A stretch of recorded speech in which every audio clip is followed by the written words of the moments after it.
car? No, absolutely. I have a car. Do you have a car? Yes, of course I have a car. Do you have a car yourself? Yes, I do. Do you have a car? I do have a car. We all use cars. Don't you use a car? Yes, I do. Do you have a car?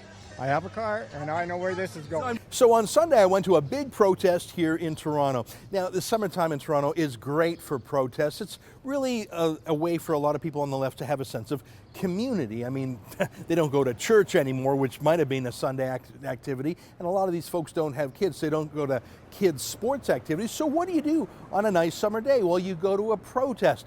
Like I say, it's a hobby for some people, but a profession for others. There were so many professional activists, celebrity activists like Jane Fonda and Naomi Klein and David Suzuki all jetted in, which is quite something because, of course, they're against fossil fuels, but not against them enough not to use them themselves. There are other more obscure groups. There was the anti-island airport group. They don't want a bigger island airport here in Toronto. The anti-Bill C-51 group. Bill C-51 is a law that beefs up our terrorism laws. There was even anti-meat activists. Well, enough from me. Let me jump right in and show you a variety of clips I saw when I went down to the big rally of the antis. Let's start with some vegans who are anti-meat. Take a look. Another vegan killjoy here to ruin your day. Killjoy here to ruin your day. Are you a vegan? I absolutely am a vegan. I'm a vegan for the animals. I'm a vegan for the planet. I'm a vegan for my own health. Yeah, what does your hat say? Wishing Well Sanctuary. Is that something vegan also? Yes. It's a sanctuary north of Toronto, a city called Bradford, where they have lots of farm animals that are rescued from factory farms. Rescue, does that mean like they were kidnapped, or how did they get out of the factory farm? They are either they fell off trucks or people take fell them off a there truck? because That's a phrase for this fell off a truck. Isn't that code for someone? What does that even mean? How does an animal fall off a truck and wind up in this sanctuary? That sounds a little fishy. Some managed to escape it. They are heroes. I tell you, these vegans had it all thought out. Well, at least they thought they did. Here's one guy saying he doesn't eat meat because cows, well, you know, they fart. How can you get to fart but cows don't? It's actually more, there's an actual technical term, it's more belching, but there's a technical term, and I don't belch personally. Oh, come on, everybody does. Do you toot occasionally? Of course, doesn't everybody? Well, yes, and that's my point is how can you be against farting? We're not against it. You're an anti-fart activist. Well, you know they're serious thinkers when they're dressed up as a banana, a chicken, or this guy dressed up as a cow. Just don't stare at his 4 nipples on the udder. I was riveted, I'll admit. I was interviewing these people, and as you could see, I was being as friendly as I could be. I identified myself by name and who I was with, the Rebel. I was friendly in all our talks. The people didn't want to talk to me. I didn't pester them. There was 1,000 others I could talk to. But weirdly, after I talked to people at some length, a number of them came up to me afterwards and said, "You're not allowed to quote me." Here, take a look at that. I've heard that you are known to twist words, so I don't want my message to be put out without my consent. This is Rob Bugeaud again, that I do not give permission for you to use my interview. There's so many interesting people of different walks of life. Well, that's not completely true. There was a disproportionate number of people in government sector unions. And in Toronto, which is a majority-minority city, especially downtown where most people are visible minorities, it was about an 85% white crowd. Now, I'm white myself, got nothing against white people. I'm just saying this was not actually as diverse an event as its organizers would claim. But I found this young man who seemed quite interesting. He told me how he's against fossil fuels, except for when he likes to jet around on his expensive vacations. Take a look. I just got back from France and London. So yeah, what were you doing there? Just traveling. Yeah. Exactly. How can you wag your finger at other folks for using fossil fuel when you're a jet setter? Yeah, I want to travel around. I want to go to different places, but I don't want to destroy the planet while doing it. But what option is I face if I want to go to France, right?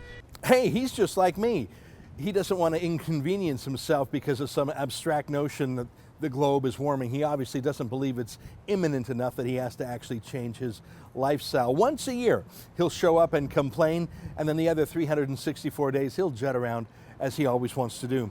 I was talking to this fella, this jet-set environmentalist, when another guy recognized me and shouted that I was the devil. I didn't realize I was at some sort of religious revival, but like I said, a lot of these folks don't go to church anymore. They don't go to organized religion, so they've created their own cult-like superstition with their own rules, and if you dare dissent from their religious dogma about environmentalism, well, naturally, they're going to call you a devil. Here's my conversation with the guy who said, demons, out! Don't talk to me. He's the devil, man. Devil, you're the devil. Let me change. Now, the devil, is that Take it out. Are you a religious person? No, See not you later. at all. Thank you. Not at all. Okay, so when you say the devil, you mean that metaphorically? Yeah, metaphorically, yes. What have you done to lower carbon emissions? Well, obviously, I make a lot of personal choices. Do you have a car? No, absolutely. I have a car. Well, that guy was making sort of his own homemade superstition religion, but I actually found a real priest who was wearing his clerical collar. I thought that was interesting, especially since Pope Francis recently opined on global warming. Here's my conversation with the priest. And I was trying to engage him in a conversation. He didn't like how it went. Here, take a listen for yourself. Do you ever use a car or buses or trains? I do. So you're not keeping the oil in the soil and the coal in the hole, are you? I think, I don't know what to say to that. I say again, it was such an enjoyable day, so sunny. There was lots of camaraderie, colorful outfits, funny signs, a little bit of a rev 'em up, and then of course lots of snacks and t-shirts, and afterwards, for those who are most dedicated, lots of marijuana. It was the perfect outing for a Sunday weekend. I think what it was a way for guilty white liberals to expiate their sins, to say, I am ashamed of my wealth in the first world nation, and I will pretend for one day that I don't like modern civilization, but then I'll go back to my air-conditioned house in the summer, my heated home in the winter, my four-wheel drive SUV, my jetting down to a cheap vacation in the Caribbean. All these folks who are just as pro-carbon dioxide, pro-fossil fuel as I am, but just aren't honest about it, who claim to hate energy and civilization, but actually love it just as much as I do. There was this theme. When people said they were against oil and gas, I kept saying, do you have a car? And they kept saying, well, yeah, but. I said to one lady, if you hate fossil fuels so much, why don't you buy a Tesla? Here's her answer. Have you heard of a Tesla? I also have heard about how the electric car was completely kiboshed in California, but I know you know that too. Yeah, saying that corporations killed the electric car doesn't really get you out of not having an electric car anymore in the age of Tesla. Now, make no mistake about it, Tesla is a massively subsidized company, about $5 billion worth of U.S. government subsidies. Teslas are extremely expensive luxury vehicles, but hey, when you're saving the earth, no price is too high to pay, right? Or is that just what you say when you're taxing other people? Of course, Teslas run on electricity, which in Ontario means nuclear power and natural gas, both of which I support. In other provinces and states, it means it runs on coal-fired power. I guess what I'm saying is no energy source, no automobile is perfect. But these folks were demonizing oil and gas, and yet not one of them would spend $1 to get rid of their own car and buy something more expensive, or save $1 and walk, because of course they're hypocrites. I guess we all are, but at least when you're condemning oil and gas, you should practice what you preach. I met one guy who was with the Council of Canadians. He was holding up an anti-Line 9 pipeline sign. Line 9, as you know, is a pipeline that goes from Sarnia, Ontario, all the way out to Montreal. For decades it's been operating. First it pumped oil from the west to the east. Then they reversed the flow, taking OPEC oil from the east to the west. Now they want to reverse it again. Same piece of pipe, it's just shipping the oil in different directions. Of course, environmentalists never protest when the oil was OPEC oil going from east to west. They only hate our Canadian ethical oil going west to east. I put that contradiction to the man from the Council of Canadians, and I was surprised with how honest he was. Here, take a listen. Line 9's been in the ground for more than 30 years. Why did you never care when it was OPEC oil in the pipe? Well, in the past, we haven't done that. No, I have to admit that we have not done that. Council of Canadians is pretty much a anti-everything group. That guy there who drove in from Peterborough was against Line 9. There was also one guy there who had sort of a United Nations theme. He had a bunch of what he called Millennium Goals. I asked him to explain that, and we got started with his first one, which is ridding the world of malaria. Except for he didn't want to do it with DDT. Here, let's show you that. Do you support DDT? No DDT? What do you mean no? How can you be against malaria but not support DDT? Yeah, well, there's a lot of things where there's two sides to an issue, and you have to choose wisely. So you're not really for eliminating malaria then? Well, that would be an oversimplification. What a perfect microcosm of this whole event. Here's a guy who tells you, he swears on a stack of Bibles that he hates malaria. Oh, he cares so much more than you do. But when you ask him if he supports DDT, which is the #1 way to kill the mosquitoes that pass DDT around, no, he doesn't support that. As that other lady said, people can just take medicines. You see, they don't believe in science or industry or big corporations.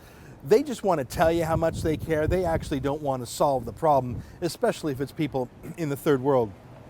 I got into quite a discussion with this anti-malaria, anti-DDT guy about women's rights. That was one of the other goals. And I asked him about women's rights in Canada versus women's rights in the Muslim world. He himself had lived in Nigeria for a few years, some province of which are ruled by Sharia law. Just like he couldn't bring himself to actually stand up to malaria with DDT, he couldn't bring himself to stand up to sexism in the form of Sharia law. Here, take a listen to our conversation. Do you think that our approach to feminism in Canada is morally superior than the Sharia law approach to feminism? I don't think putting it on a moral basis is really a helpful way to approach it. Why not? Isn't it true that the way we treat women is morally superior? Says who? Why can't you acknowledge that our Western liberal democracy of Canada is morally superior to Sharia law jurisdictions that don't treat women equally? Why can't you just say that? Because I think the fundamental stones, the foundation of our democracy is just being eroded. So you think that Canadian women have it just as bad as Saudi women? Oh, I didn't say that. You're fine with Sharia law treatment of women? Well, I mean, there were some kids at the rally, but not many. It wasn't really a kids' event. But one woman positively asked me to talk to her 9-year-old daughter. Now, I normally wouldn't do that without the parents' permission, so I did, in fact, get the mom to confirm for me on camera that she was okay with me talking to her daughter. She was right there. She said, "You've got to talk to my daughter." My name is Catherine Porter. You have permission to talk to my daughter, Lila Burke. Okay. All right. I wanted to be fairly gentle, but honest. Here's how that went. I have a question. Do you believe in climate change? Well, it's a good question. I think the obvious answer is yes, because over the course of thousands of years, the Earth gets warmer and colder. Have you ever heard of the ice ages before? Yes. So obviously there was climate change since we're not in an ice age anymore, right? Do you believe in human-caused climate change? Okay, well, that's not what she asked. I got to tell you, I enjoyed the day a lot. First of all, it was gorgeous and sunny, and Queen's Park is so nice for a protest. Most people were pretty friendly to me, even if they recognized me as a critic of theirs. I have to say, most people were friendly. I was shouted at by a few people, gently pushed once or twice, but, you know, I think the beautiful sunny day just made everyone in too good of a mood for them to truly get rough with me. I enjoyed the conversations in the most part, and they were polite. I thought it was a little bit weird that people who talked to me for 5 minutes telling me their deepest thoughts would then later come up to me and say, "You can't use that on camera." Well, that's actually not how it works, buddy. When you talk to me for 5 minutes and you see the camera right there, I ain't turning it off. You know what you're saying is dumb. I want to show the world what you believe in. Put that aside. To me, the issue that made the biggest impression on me was the near universal view of everyone I spoke to. Almost everyone I said, "Do you have a car? Do you use oil and gas? How about petrochemicals in the form of plastic?" And almost every single person said a version of the same thing, from that young kid who just jet-setted off to Paris and London to that guy who drove in from Peterborough. They almost all said the same thing, which is, you can't expect me to give up oil and gas. It would be inconvenient. How could I do the things I like to do? No. We need someone else to make the changes. I certainly can't start. Well, hang on. I thought that the environmental motto was think globally, act locally, which is another way of saying everyone should do their bit. These people don't want to do their bit. There were buses idling there. Take a look at this still photograph of all those school buses idling. They had brought in the union workers. There's no way they were going to walk. Even those who took public transit, yeah, that uses diesel fuel, or in the case of streetcars, natural gas produced energy. I mean, every single person there could have lived their code, could have walked the walk in their own lives. Not a single one of them did.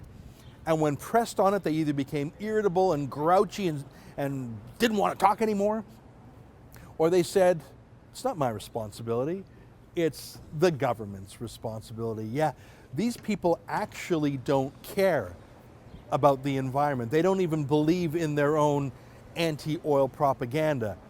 They just do it to show that they're morally superior to the rest of us who use oil, who love it, and who are grateful to it. For TheRebel.media, I'm Ezra Levant.